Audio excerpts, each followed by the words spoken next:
Oh, Daddy, I'm so sorry that you're the disappointment. Hey guys, Ryan Mars here, and welcome to another What Ifery. And for today, I am continuing with the Dragon Ball What If scenario I started last week. What if Frieza conquered Kanasa? Now, as you may or may not remember from the Bardock TV special, Kanasa is the planet that Bardock, the father of Goku, and his team of Saiyans originally conquer, and Bardock gets the whole foresight thing and sees the horror of the end of him and his entire race. And of course a vision on who will eventually end Frieza's reign. This is not that story. This time, Frieza decided that he's going to conquer Kanasa himself, so no one has the chance to muck it up, because Frieza wants the psychic power. He wants the foresight for himself. I mean, the ability to read minds, to see the future, to know what's going to happen before anything else does. This is something Frieza can't resist, and of course, he actually does get it. The same Kanasan, who gave Bardock the gift, passes it on to Frieza, so Frieza can see the horror of his end, his eventual fall in the battle against a Super Saiyan on the planet Namek. And this definitely begins to affect Frieza because, just like Bardock, Frieza can't control these visions and premonitions. They hit Frieza at random times. And him having constant nightmares about the Super Saiyan, he's not sleeping very well, and he does proceed with the destruction of Planet Vegeta just like in the original, except he has even more of a motive to do it this time because he knows the Super Saiyan is real. I feel so much better now, no more monkeys to give me nightmares. Except he still gets the nightmares and the premonitions. You know, if he's really taken out this Saiyan, why is he still having these visions? That's just it. He hasn't taken out that Saiyan because Bardock and Gine sent him off the planet before Earth's destruction.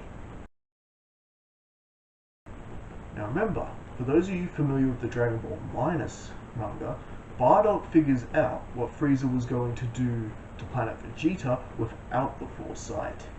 Because Bardock is really clever, you know, he was, for a Saiyan, he's quite smart, and that's how he actually got stronger in terms of a lower class warrior. Bardock is considered a lower class warrior, but because of his brains, he got pretty far, especially in the Frieza Force. He was a member of the elite Frieza Force at the time. But the Saiyans will always look down on him as a lower class Saiyan. But he was smart enough to get his son Kakarot off the planet before Frieza's destroyed the planet. Now, these premonitions, of course, are going to Frieza's head, and it affected his leadership. Ended up, he destroyed a third of his fleet, destroyed a couple of planets that had quite a few important resources that he actually needed, and of course, he killed two of his most trusted lieutenants from the original timeline, Zarbon and Dodoria, for simply trying to talk sense into the Emperor.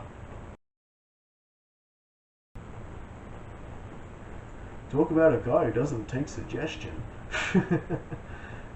Anyway, and eventually, Frieza does get his composure back. He decides, rather than really worry about this inevitability that he's going to battle this Super Saiyan, which could be years away yet, he decides to do that thing that the Saiyans used to do. He starts beginning to improve himself, training, and making himself stronger. Even going with his own forces to the planets that he wants to conquer, and actually doing the grunt work himself. And this is has helped the Emperor in many ways improve.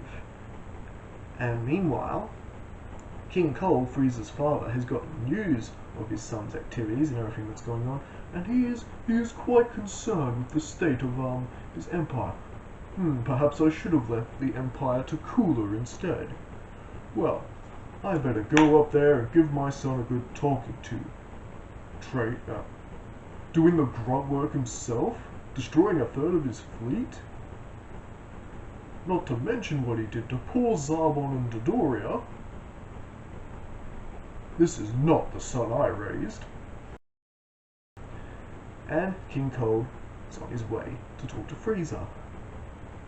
And that conversation does not go well. Go well for King Cold, that is. Frieza, what are you doing exactly? You're supposed to be running an empire, not going out there and playing. Oh, you're right, Daddy. I've been such a bad boy, but you'll find I am the one in charge here. Such insolence! Looks like I'm gonna have to teach you one of your lessons. So remember, in the original timeline, but before King Cold's death in the hands of future Trunks, King Cold was the stronger one. King Cold, molded Frieza into what he is. He's the one who disciplined his child whenever he disobeyed. But this time, the shoe's on the other foot.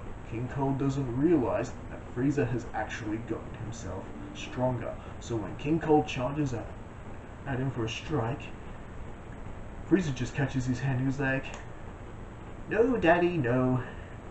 I'm afraid that just won't do. Puts his finger out and fires a death beam straight through the heart of his father. Frieza has just killed his own father. There you are, Daddy. Now you can retire in peace forever. In the next life. And from there, in a way, Frieza actually feels quite liberated by this, because now Frieza can pretty much be his own emperor. He doesn't have to worry about his father looking over his shoulder anymore.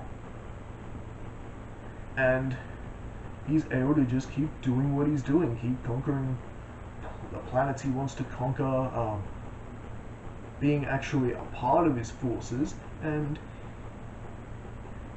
don't get me wrong, this isn't a Frieza going good or anything. Oh no, he's still pretty much the bad guy we know he is.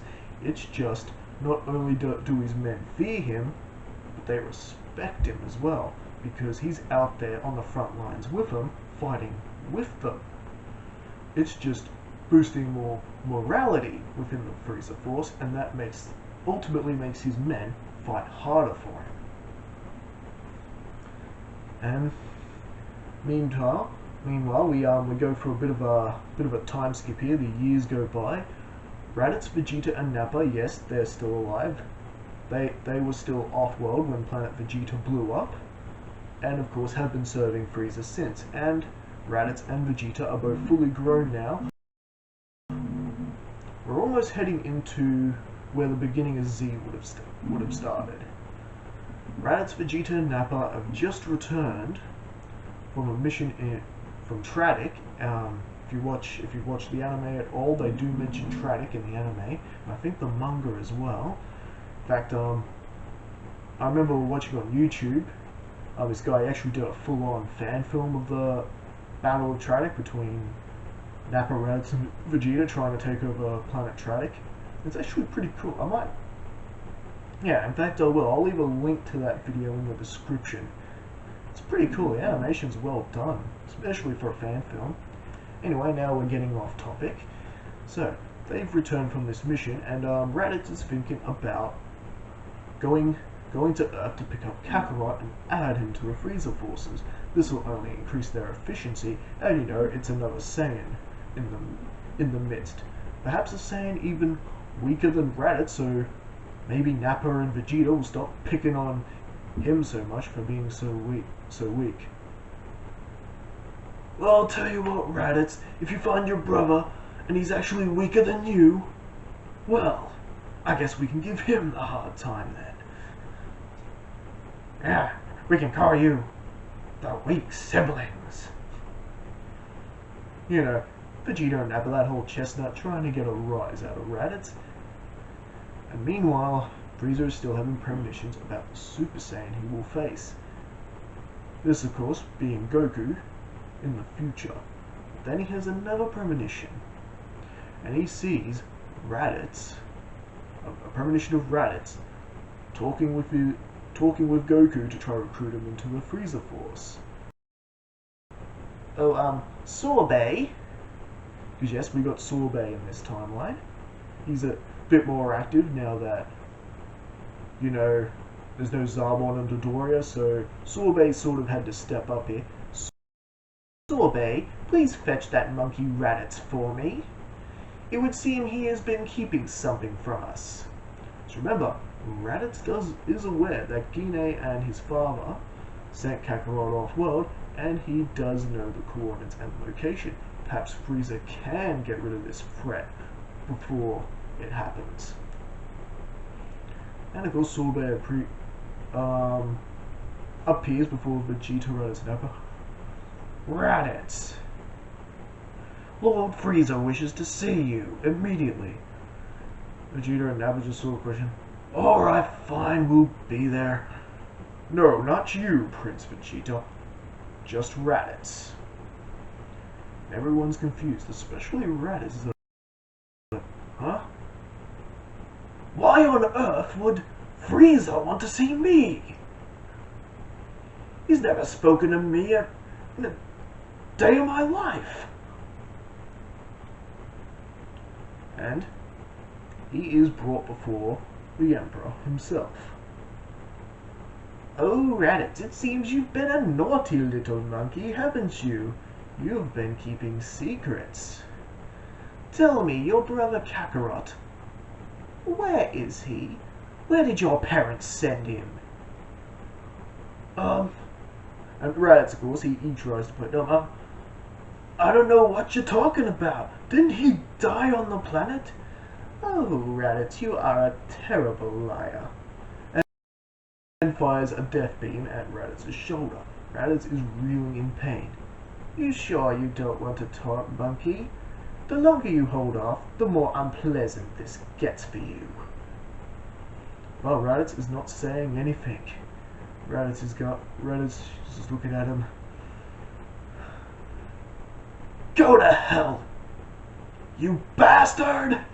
And Frieza just is firing more death beams at Raditz. He's not killing him, he wants the information. But Raditz is not talking. No matter what Frieza does to him, he is just not cracking. And Frieza at this point is considering to kill Raditz. He's holding up, charging a little death beam pointing right at Raditz's head, executioner style. But then he gets an idea. You know what? I won't be killing you today, monkey. I have thought of a better use for you, monkey. You are going to be my obedient slave. But I assure you, the rest of your life is gonna be nothing but misery. And then he fires another death beam. This time it is a fatal shot. Oh, medic! Medic! Come quick! It would seem Raditz has had a little accident. Please get him into a medical chamber immediately. Oh, and when you're done fixing him up, please bring him back here. I think those of you who are a big Frieza fan and are familiar with Dragon Ball Z and what the Saiyans are like and all the little secrets about the Saiyans, I think you know exactly where Frieza is going with this. And I think that is where we're going to leave things for right now.